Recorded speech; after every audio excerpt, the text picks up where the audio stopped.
যেরকম 2021-এ পা ভাঙার নাটক করেছিলেন, পুরোটা ইলেকশন পা ভাঙার নাটক করে যেদিনকে রেজাল্ট বেরোলো তার পরের দিন উনি হুইলচেয়ার থেকে দাঁড়িয়ে গেলেন।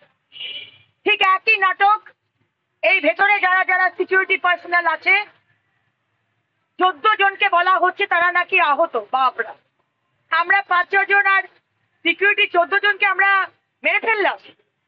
কত নাটক করবেন? ডিসপেন্সারিতে গিয়ে ওখানে গিয়ে কারুর ডান হাত কারুর বাঁ হাত কাউকে জিজ্ঞেস করছেন আপনারা কি হয়েছে? আপনি তো বাইরে ছিলেন, আপনাকে কে মেরেছে, কে আপনাকে অ্যাটাক করেছে? সেই মহিলা হাসছেন, নামটা বলতে পারছেন না, বলবেন কি করে? গল্পটা যে কিভাবে প্লেস করতে হবে পাবলিকের সামনে ওই 8খানা বলেছেন, অভিমন্যুর মতো 8খানা বলেছেন, বেরোবার রাস্তাটা আর বলেননি, উনি পালিয়ে গেলেন।